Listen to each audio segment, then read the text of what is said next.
Welcome to the Elixir Podcast. Today we are honored to welcome one of the revolutionaries of classical music, Mr. SAGARDíA.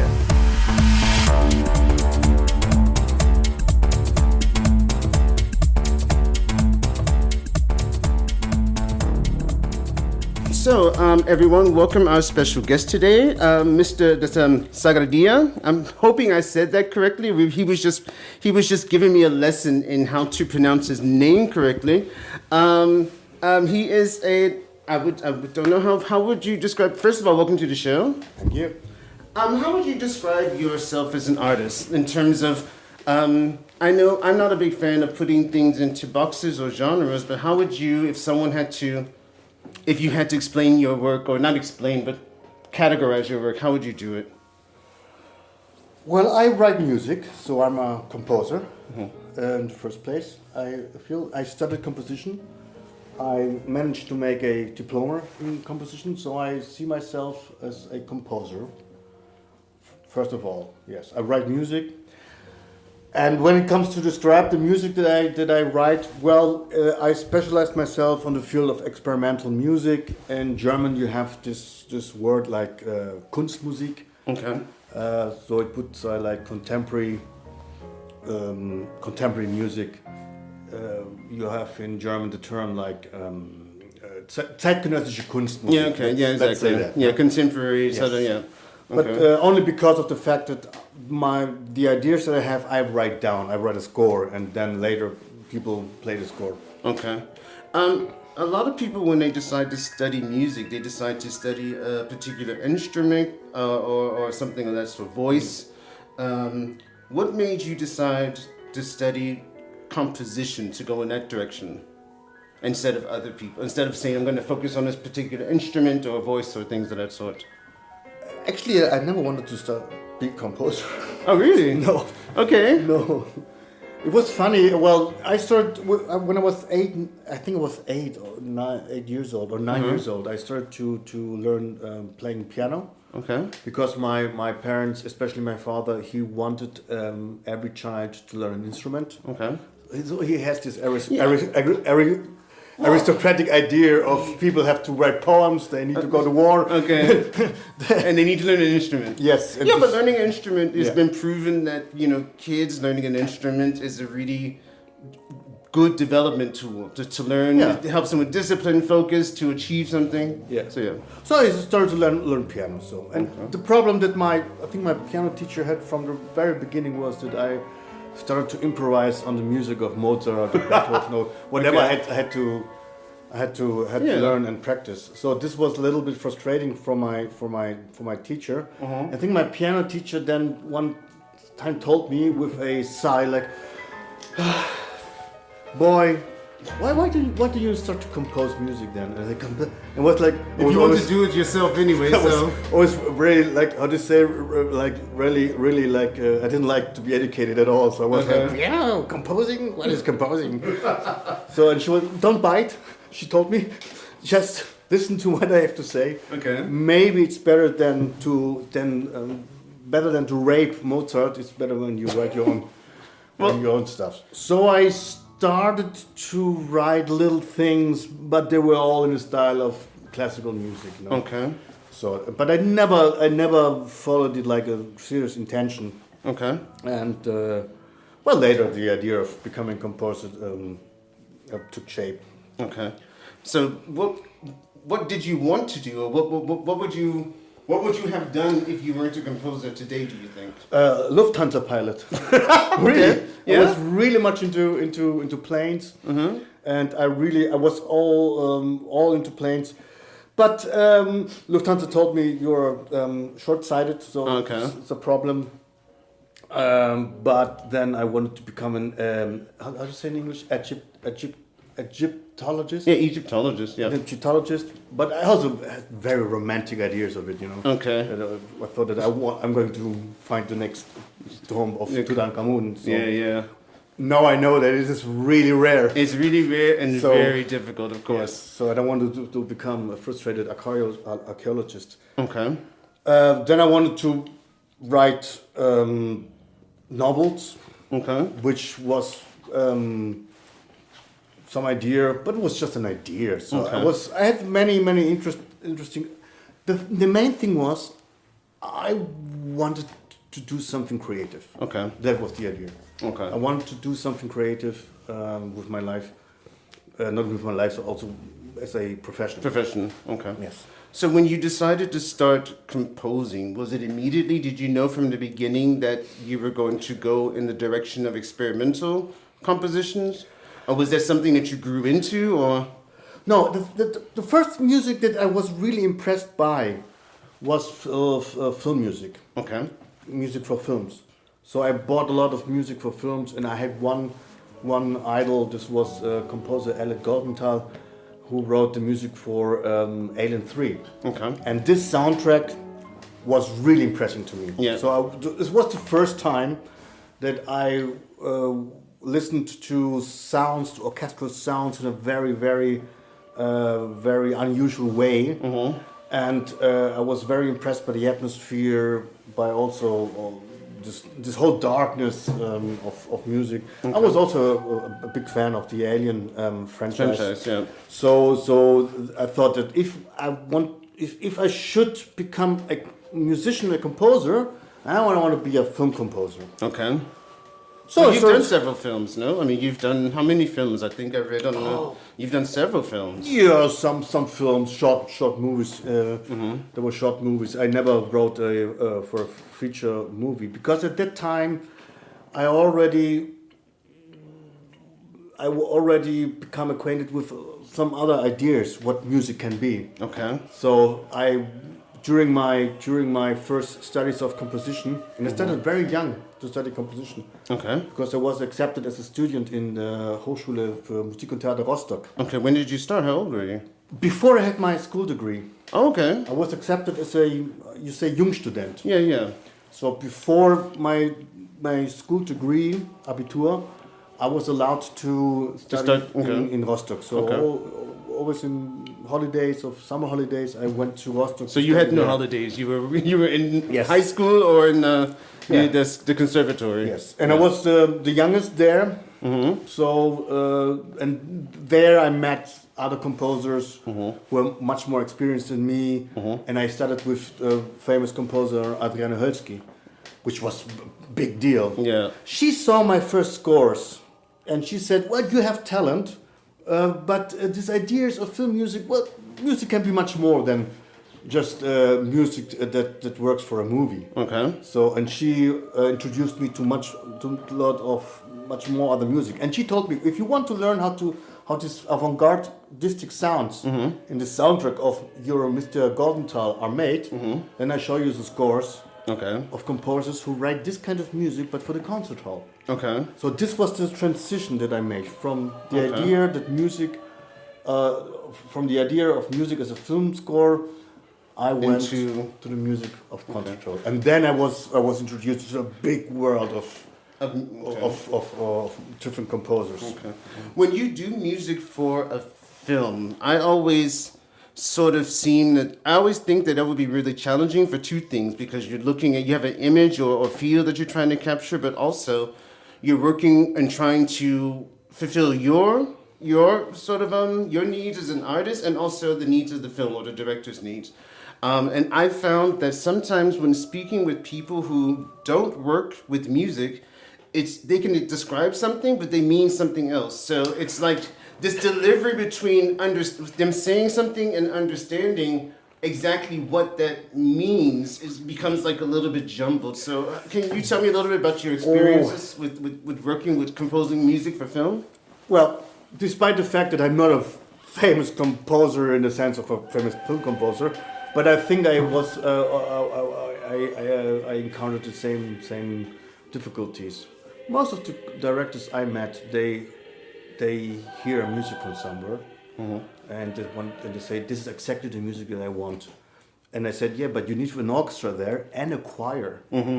So, do you have the budget for that? Exactly. Do you have the money for an orchestra and a choir? No, but I think maybe the melody. Okay, then we're talking about the melody. So you have to teach them a little bit about music. Exactly. One time I had a very interesting collaboration with a filmmaker. who wrote a beautiful short movie about a young boy who discovers that he's gay and blah blah blah. And he gave me a lot of free space to be creative. Okay. And his ideas of sound were very, very good. Okay. But he didn't have the technical knowledge how to produce music with a workstation. Okay. You know. So, and I knew that he had high Ansprüche. So like he had high expectations. High expectations Yeah. of how the music worked. Nevertheless, he had a very, very, very focused idea how it should work. So I thought maybe I should help in a different way. So what I did was that I recorded some violin sounds with my violin, with my piano, and I created a lot of like a bank of sound samples. Okay. Of different pitches of violins, of different noises of violin, but also different chords. Okay. Some were tonal, some were like dissonant chords. So he had all of a sudden he had a bank of different samples of sounds, colors, but also of harmonic colors. So he could place things together and you're like a marginal spectrum. Okay. And then I gave him the whole banks, and he himself put the sounds together. Oh, okay. The person he was perfect. That's a really smart idea. He told me that this was one of the most greatest collaborations with a composer he had. Yeah, because you gave him actually the tools. Yeah. Because you recognized that he probably could do it himself if he had the beginning tools. So you gave him the foundation. Yes, because I knew exactly that when I would write a score for him, whether I do it in a sequencer program or I write it for a little orchestra, whatever, he would come back to me and say, "Can you change this? It's a shorter and just it's a little bit some work. Even if you do it with a sequencer, it's a little bit of work because you have. So here are the samples, and these were all sounds and noises which still sound like my album music. Of course, okay. So it still sounds like me. You can go. But he was totally happy. Okay, that's good. And I was paid. It was really fair, very fair paid. And still, He told me one time. He told me, "I paid you more for the idea you gave me to be free with the music as a filmmaker. That was worth the money." But what you gave him was the ability to say, "Okay, I did it here. Now I can maybe do it myself when he does other films." So exactly. I mean, it's just not just. I never heard from him again. That's not a good way to make customers, you know. But I never was good at that. I was never good at that. But the idea is that he has the tools now and the understanding of how, and at least the confidence also, because in the end he probably came to you and was like, "Hey, what is this? How does this sound?" And I think that's. I think it's good that he paid you fairly because you gave him sort of it's a skill, basically. Very generous. Yeah. The thing is, it was worth it to give him this possibility. Okay. Because he had a very, very good idea of sounds. He was had a very focused idea. It was, and this is what you rarely, I think, encounter and you see in this area of filmmaking. You have a director or a filmmaker who has a very clear idea, but he's not able to do it himself. Yeah. So in this case, I could approach to him in a fair way, saying, "Okay, look, it will be difficult to find a sound that you want, because you have a very clear sound and there will be a lot of corrections. So let's do it." It's like giving him a piano that he can well, there's another artist, Colleen. She had the same thing where she makes wonderful music, but a friend of hers gave her some sort of software and something else, and as a gift, and she just started playing with them, and from that moment on, it just blew up into this huge thing. She's amazing. Yeah. So you work often with Ensemble Adapter. How did that come about? Your work with Ensemble Adapter? Many years ago, I had a scholarship at the Ensemble Moderne Akademie in Frankfurt-Main. This was a big scholarship for me. And for 1 year, I was able to work as a composer at the Academy in Frankfurt am Main at the Ensemble Modern. And Ensemble Modern is the, if not the most important ensemble for contemporary music in the world. And so this was a big deal for me. Okay. And there were a lot of other musicians, not because I got the scholarship for composition, and they give a lot of scholarships for musicians like cellists, clarinetist players. So that these musicians have the possibility 1 year to learn techniques of contemporary music, which is a very special range of techniques that you need to learn as a musician of a classical instrument. Yeah. There I met Matthias Engler, and Matthias Engler later founded with his friends the Ensemble Adapter. So it's an ensemble that consists of a percussionist, a flute, harp player, and a clarinetist. Okay. So that's a 4. And they have established themselves as one of the most important ensembles here in Berlin. Yeah. And all the friends there, when this was about 2005, they told me, "Come to Berlin. Let's work together." So I followed this call, and since 2007 I lived in Berlin, and I always collaborated with Matthias Engler and the ensemble. Okay, you did a piece. Well, they did a piece for a festival like this in Reykjavik in Iceland, called "So nah im Ereignis." Nah im Ereignis. Yeah, exactly. So near the situation, or near the incident, I would say. I think the English translation could close to the event. Okay, that's better. Close to the event.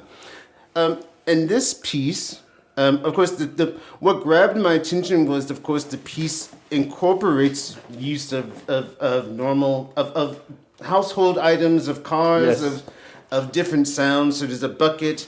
There's a guy throwing some beans or something at a big bong. How did you get to that point to create something like that, and how do people respond to that? Because I was watching a video on YouTube, and if you can find it on YouTube, if you're listening, so Ensemble Adapter, I'll put a link inside of the notes. How do people respond? Because I kept looking at the audience during the video, and because of course in classical concerts you are taught to be proper, you're still, your stuff, so people don't really show so much emotion, but I couldn't get a feel for what the audience was, how they were bringing in this whole concept that was going on around them. So how do people take it, and how did you get to that point? Well, if there would be a list of greatest hits of SAGARDíA, that would be on top. That's one of the best compositions I was able to write until now. The idea came from, I have to think, like, how to be start. The first thing that I saw was that the headquarters, if you can say that, of the Ensemble Adapter is the Ex-Roter Printgebäude. Okay. It's a building in Wedding, which is a very famous building of the modern time. No, this is okay. And they have a concert hall. So it was. You have to know that the Ex-Roter Print was bought, I think, by a Swiss foundation, which wanted to open the spaces there for studios and so on and so on. Okay. So there is a concert hall, let's say a big hall of events with big windows which reach from the bottom to the ceiling. And one night one evening I was there, and the curtains from on one side of the concert hall were open, and you could see on the parking lane of the little supermarket, which were flooded by big lights. Okay. And immediately it came to my head, oh, this is like a stage, actually. Okay. So it's like a scenery in a theater. Okay. And I had the idea, I need to use this parking lane for my composition. Okay. So what was the idea? To use a car. Mm-hmm. So I would need to compose a car in my composition. How do you do that? How do you compose a car into a composition? That is what this is why I like this field of music. Okay. What you can learn is that you can write down every event as a musical parameter. Okay. That is what I like. Okay. It gives you a great power as a composer. Okay. So it is possible to write. And Matthias Engler, he drove the car. Yeah. And I told him, when you drive the car, doesn't have to look that you drive the car, but you're playing driving the car. Okay. So it's still, you have to have this feeling of, that's a percussionist sitting in the car. Okay. So the idea was actually, what should the car do? So in this time, or still actually, I'm dealing with surrealistic ideas from the surrealism. And the surrealism, they had this idea that in a row of logical events, there's one event turned around so that it breaks with your perception of reality. Okay. You have this surreality. Exactly. Like, well, something strange is happening. And they turn it back into the row of logical grammar of existence, which you know. And so you think that Something just happened. What was that about? Yeah. Exactly. So they wanted to disturb your perception, but in a very funny way. Exactly. So they don't want to break your mind or your spirit. They just want to disturb. They want to for a little challenge bit. you. They want to say, okay, this thing just changed because that change is what makes people go, oh, okay. So this is what am I missing? What am I supposed to be paying attention to? But this is a very deep going way of influencing your perception of things.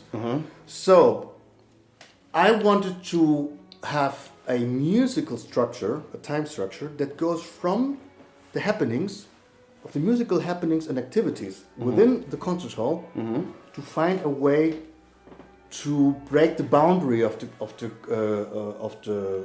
knowledge of what you've guessed this is a concert in a concert hall, and to break a way out from the concert hall to the bigger place. Okay. So in order to do this gradually, I started to write that structure, a time structure where he throws little stones. Yeah. Okay. He stands behind the audience and he throws little stones like ping, push, boom, boom. Then the structure becomes bigger. He kicks like buckets up down the stairs. Up down so the he goes stairs. a little further away from the audience. Exactly. Because further away from the audience, we had a stair so he could kick them down the stairs. Yeah. And then it becomes bigger. Now he needs a car. He needs a car, and he has these big rain buckets that are used, and he drives with the car against these buckets. I think 3 buckets that he's really smashes them. The idea of the score, and this is what I write down. If you have bigger machines in order to crash into bigger things, do it. Okay. So if you have a tank that can knock down a wall, go for it. Go for it. Okay. Because it will be interpreted as a musical event, and not as a catastrophe. Exactly. That is the thing. This is the power of writing scores within this area of experimental music. You can create an idea that is so strong that you take it for granted. But what is this? The idea of? I mean, I understand the concept of the expansion into the world and the different objects and the fact that people can use it. But what made you decide for yourself, I need to incorporate something that is considered outside? Because of course there's experimental, so classical compositions that involve just instrumentation. So just normal standard instruments, maybe with a Penderecki. He had said it was standard instruments, but of course in his style. So how do you come to the point where you say, I need to go outside the realm of standard or what people know as normal musical instruments? I think it comes from the idea that art does not just take place within a specific set. So now the idea is to make it possible to say a building is a musical event, or it's a little bit like John Cage when he went to this interview and in this show I think in the 50s or the 60s when they asked him, what is this music all about that you do? And he showed a bicycle and said, well, this is music. This is music. So it works a little bit in this tradition, musical thinking. And the other thing is that the challenge, can I write it down? Can I write it down? Can I write a score for it? because this could have failed. Okay. But I was able to write a score for it. So in this moment, you'd have to take it serious. So you mean you wrote a score for it? That means if someone were just to see this score, so you're not involved, and someone came across this score, they would be able to perform this score because it is written in the manner, and it will still reflect what you as an artist created. Yes. There's one thing about this composition which is also very important for me. Uh-huh. Many years ago, my last teacher, Nicolas Aruba, which is one of my greatest influences and one of my big mentors, he once told me, because he criticized me a lot for my scores. It was like, really. He was like, what are you doing? Yes, exactly. What the hell is going on here? Stop to write this octaves. This is horrible, blah, blah, blah. So it was really criticized. At the end, he liked my stuff. He was very strict. He never said, it was very, how do you say, low? Yeah, he never said like, oh, this is fantastic. Yes, like, fantastic. No, still it was very criticizing. But he gave you hope. So the thing was that he told me once, because I was very frustrated, and actually I wanted to stop studying composition. Okay. I went to him one time and told him, I think I want to stop studying composition, and he was like, why? And you're criticizing me the whole time. I don't think there's any use. Apparently, I'm not a good composer at all. Exactly. And he told me, no. You are going to make your diploma. You're going to stay and make your diploma. And this was the way how he wanted to tell me, you are a brilliant composer. You are just lazy. You're just lazy, man. To learn specific stuff which is important in order to become more than just your talent. Okay. So in the role of all this discussion, which for me was disgusting, but okay, he put you through it, you know. Yeah. And I'm very thankful for that. He one time told me, just out of the blue, I think, told me, you know, one day you will recognize, there will be a moment where you will recognize that you are a good composer. And this is the moment when you see that everything that you have written down in your score is reproduced exactly like you notated it.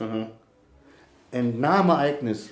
That's what happened. That was that moment. Okay, that was that moment. You looked at the end and you said, that is exactly how I want it. And I saw it later. Exactly. And this was a very big experience for me. Okay. The first time, it was very, very, very happy. I was quite fulfilled. Of course. Very satisfied with this composition. And the ensemble adapter told me, and I was very, very, very happy to hear that, they told me, this is one of our best compositions in our repertoire.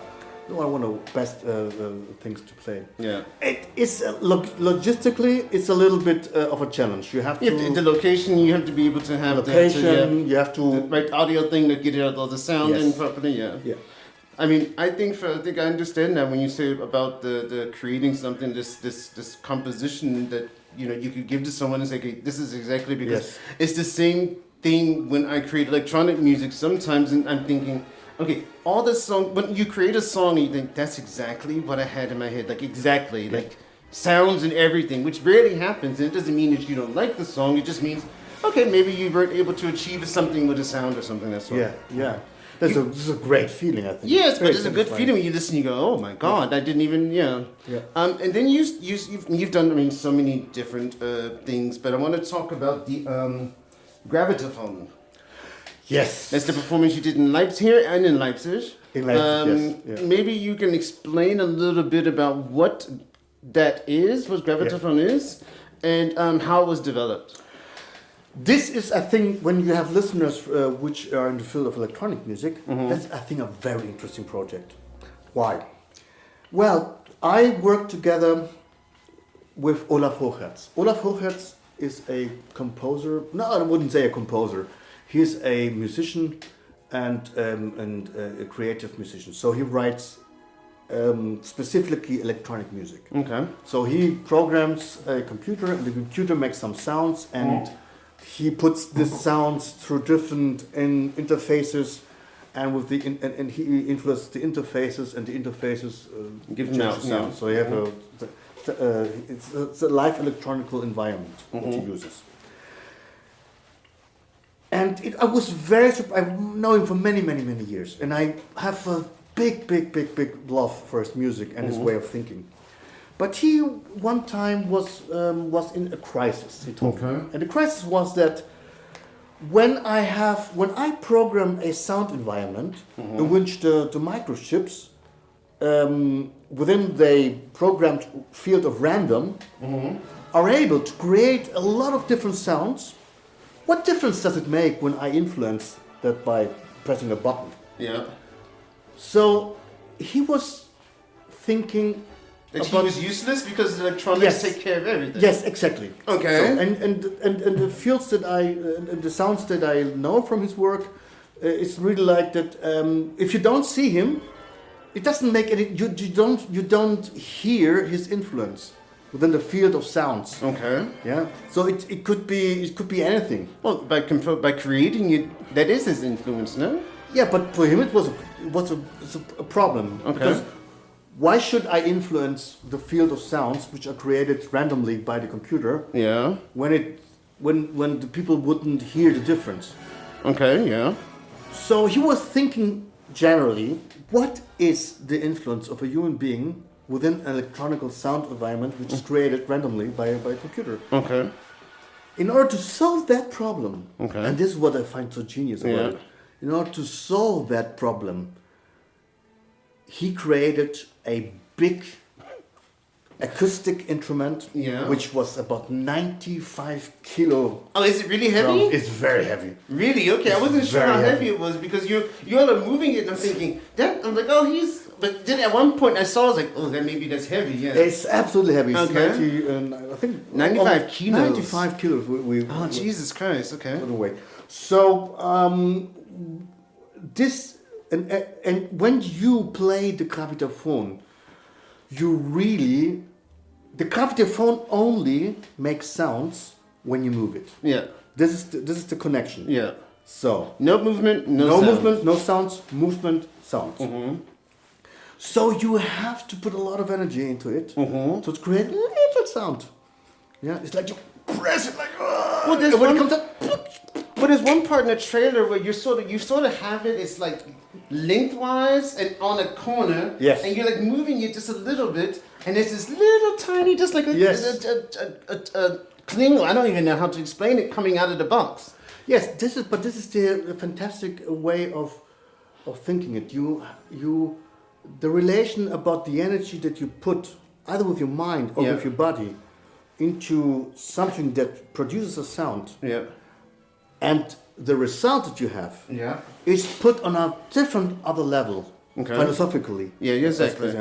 When you deal with this instrument like the gravitaphone. Did it help him solve his crisis? Did it help him in terms of understanding the crisis point? That I still don't know. You should find out because I actually would like to know because of course there also is a box with whatever is. And do you know what's in the box?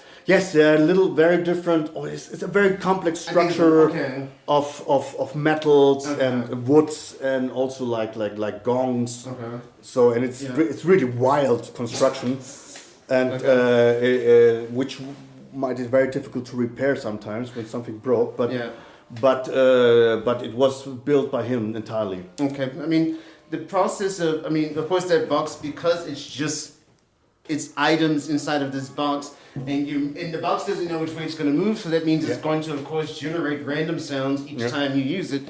But it also, I would say, my opinion, find out if his crisis is solved, because I would say he definitely solved his crisis if he wrote that as a thesis, and said, how can I get rid of this? How can I get over this? This is certainly the answer, because the influence of people on the object. Yes. Even though the sounds are random, is still important, or you can't make anything happen. Well, but he has to play it for himself. He never played it himself. What? Yes. He just built it? Just built it, and then he gave it to me and to Christian Grammel, the stage director I worked many times with, and to Nathalie Thomas. Nathalie Thomas was a former member of the Foresight company. Okay. I would never thought that I would be on stage with a professional dancer, Yeah. of such a remarkable ensemble, of such a remarkable dance company. Yeah. So this was a great work. It was very intense. It was a very great, one of the greatest projects I met so far. And where is it now? Where's this instrument? Destroyed. Destroyed? Yes, because you cannot store it anywhere. It's impossible. You need a storage building and... So he built it and never played it and now it doesn't exist? Yes. Oh my God. But if there were people who want us to play, we can build it again. Oh, so it can be rebuilt It can if be upon request? Yes. Okay, that's good. So, just because we really have not too much more time, before we started, we were talking about an upcoming concert you were working on. That's sort of a lecture concert series. It's going to be here in Berlin, I'm assuming. It's going to be here in Berlin. It's going to be, I hope, when the lockdown is lifted a little bit, we hope that we can make it definitely some September, October. Okay. And this is going to be a concert very important to me personally with the Ensemble Adapter. And the Ensemble Adapter is going to be I think you call it lecture concert, where people speaking explain the music and the music is then played. Okay. It's a series of 4 little compositions for solo instruments, one for flute, one for clarinet, which are already written. Okay. Now I'm writing for harp, and then I write for percussionist. I hope that I can write a whole ensemble piece for all 3 together. So I hope that I'm going to have definitely 4 compositions. I hope that I can have 5. Okay. I'm going to invite Professor Stöver, Professor Dr. Stöver. He's a professor and expert on addiction. And I'm going to talk about my experiences as an addict, or let's say as a recovering addict, because I'm now clean for over 1 year. Okay, that's great. Yeah, and I'm going to talk about that because it has a direct influence on my music. Of course. How would you say that being sober now, what is the influence? I mean, I went through a long period of time where I realized, at least I hear the difference in my music from the time when I stopped, because it is a lot more detail, I find.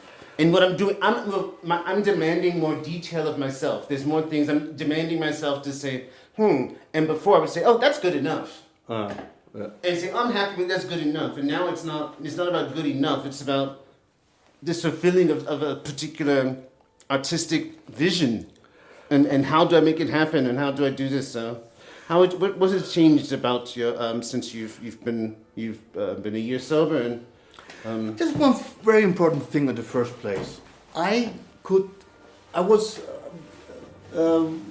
heavily addicted during 2014 until I say 2019. And during this time of 6 years, I think 6 years, when I was high, when I was heavily on substance abuse, I wasn't able to write music. I do not belong to those musicians who can create can create when they are high. Okay. So, for the reasons, for reason of heavy consumption in that time, there are a lot of reasons. I was finding out during my therapy of 6 months in rehab. I was not able to write music, which was the most tragic part of it, because I wanted to do music and I couldn't. Yeah. So one of the goals in the therapy was I wanted to become clean. I want to get clean in order to write music again, of course, which I can do now. Yeah. So, but when you are in therapy and when you are ready to take therapeutical, advice. Yeah. What the therapists do is you have to talk about your feelings. Of course. And every day you have to respond to that questions. How do you feel today? Which is very, very difficult. It's very exhausting. It's difficult when someone asks you the question and you know they want a real answer. They want a real answer. Exactly. The surprising thing for me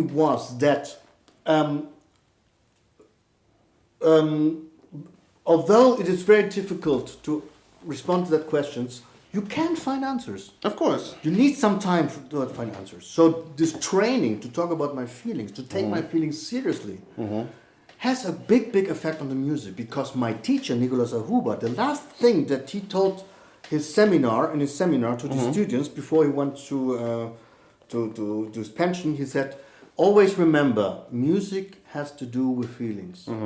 So this is the connection between my therapy and the music that I do now. Okay.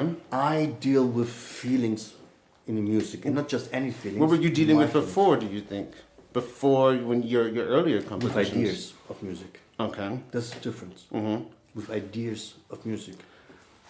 Well, it's like this, but the ideas from back then, do they help you with the emotional part now? Like, experimenting and doing these and experimenting with different ideas, has that also carried over in terms of, okay, now that you are in this second phase, or this next phase where you understand this emotions, it's about feelings, those ideas, can they be carried over effectively? Yes, because there's one thing that is very, very important in the work of all these compositions that I had before my crisis, which was Name Ereignis with the Kapitaphon.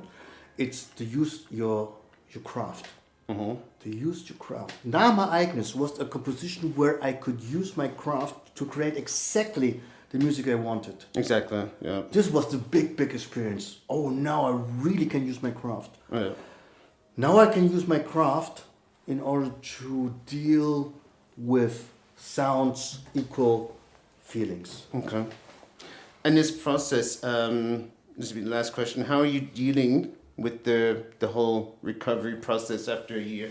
Because what people don't understand, because I've also had my same issues, is that it's not a, I don't want to say it's a continual battle, but it's not like, it could be 10 years from now and it can be like, all it takes one moment and you're back. Yes, exactly. So it's not like it's a battle, like every day you're saying, oh, this is a struggle, but you're always reminding yourself of you're aware of your choices a lot more. You're aware of which choices you make. So you're like, okay, if I make this choice, this is where it's going to take me, because I know that. And it forces you to be brutally honest with yourself. Exactly. And I think those are two things which are missing in a lot of people. This decisions and consequences, or rewards, whatever, and this ability to just be really 100% honest with yourself and say, this is how I am as a person, even if I like it or not. And really not to even put a judgment on yourself. Yeah. Just to say, this is where I am now at this moment in my life. Well, to be honest with myself, would I like to take drugs again and have a good time? Of course. Of course, yeah. Yes, of course. I mean, I'm not lying to myself. But I know that if I would just... Because autonomy for a person consists of the fact that you have choices. I can either decide to consume drugs again or not. I mean, this was the first very, very big thing for me. Yeah. That I regained this power to decide for or against it. Exactly. Because before my crisis, I was not able to decide against. I was in the process of my addiction. So now I have this power, I regained this power back. And I know exactly that if I would start to consume drugs again, I wouldn't be able to do my music. You'd lose your music. And when I have craving, I look on the scores that I have written so far. Exactly. And they give me the power and the faith and the healthy self-esteem to go on with my music. To write my music now is much more important for me than drugs. Well, on that note, I am going to see we've come to the end of our interview. So that was a really wonderful interview, and I mean, thank you for the details about your work, but also your honesty at the end. And I think it's going to be helpful for a lot of people. So thank you for joining us today. Thank you for having me. All right. And again, of course, the Elixir Podcast is every 2 weeks on Thursday. So take care, and as always, make sure you listen to our podcast, and you can also listen to Mix for Your Life, which is also every other Thursday, but alternating weeks. All right, then take care of yourself. Bye.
Bye.